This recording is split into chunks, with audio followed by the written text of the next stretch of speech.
Hay un poder glorioso que Dios ha depositado en el Evangelio. Pablo dice en Romanos capítulo 1 versículo 16 al 17, él dice que no se avergüenza del Evangelio porque es el poder de Dios para salvación. Y dice primeramente al judío y después al griego.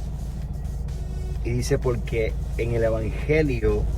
de la justicia se revela por fe y para fe. Y termina diciendo, el justo por la fe vivirá. Ahora, esa palabra evangelio y esa palabra poder y esa palabra salvación y también esa palabra a los judíos primero, a griego, cuando uno comienza a estudiar cada una de estas palabras que le mencioné, encontrará significado y riquezas donde vas a entender mejor lo que Pablo quiere comunicar, inspirado por el Espíritu Santo. Por eso que hay una ley de interpretación muy importante que es, tiene que leer todo el contexto, no puedes sacar un versículo fuera del contexto, porque lo hemos visto por muchos años en congregaciones, en lugares donde una persona, un predicador puede tomar un versículo fuera del contexto y crear una doctrina, crear teología, crear muchas cosas, cuando vienen a ver terminan siendo herejía, error, y en vez de realmente edificar a los santos perfeccionados en la obra del ministerio, lo que hace que ciertamente los guía a un lugar equivocado. Y por eso que la iglesia en ciertos lugares, congregaciones locales, iglesias locales que están ahí para expresar a Cristo en su comunidad, en su ciudad, comienzan a perder la sal, como Jesús dijo, el sabor de Cristo y ser luz. ¿Por qué? Porque no están siendo edificados de la manera correcta.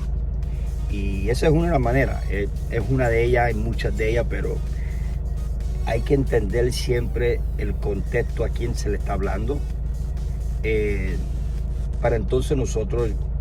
aplicarlo a nosotros ahora. Si no entendemos por qué Pablo está hablando de eso, por qué Pablo dijo esas palabras, quién era la iglesia de Roma, la cultura, y cuando tú llegas a hacerte esas preguntas y contestarlas, entonces tú puedes traer una aplicación a tu vida personal, a la iglesia actual. Entonces, de esa manera usted es responsable en el estudio de la Escritura y usted puede realmente tener la iluminación del Espíritu Santo, la cual ya Cristo es la revelación absoluta escrita en los Nuevos Testamentos, especialmente las cartas del apóstol Pablo, que eran cartas no inspiradas por la imaginación de Pablo, ni tampoco por los deseos de la carne de Pablo, porque unas veces decía, esto dice el Señor y no yo. O sea, hubo a veces que Pablo hablaba.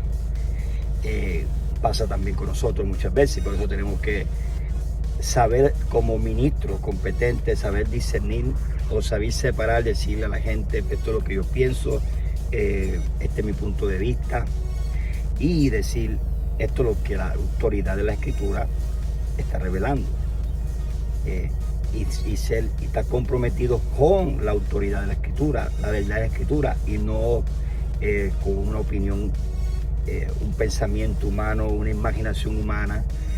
donde muchas veces caemos en esto, donde el Señor me dijo, el Señor me reveló, y cuando usted comienza a escuchar lo que está hablando esa persona, está muy lejos de lo que Dios no dijo nada, es pura carnal, la carne es emocional, y lo que hace es que trae confusión en medio de la congregación. Pablo aquí usa esta palabra evangelio, que en el lenguaje griego es buenas noticias, significa buenas noticias de parte de Dios. Pero para entender el evangelio, porque hoy en día, pues claro, hasta en nuestro mundo actual usa la palabra evangelio, claro, significa buenas noticias, y tenemos buenas noticias donde quiera. Y esa palabra evangelio tenemos que volver otra vez a volver a estudiarlo, volver a escudriñarlo, volver a ver qué significa en su lenguaje original, para realmente encontrar todo el significado.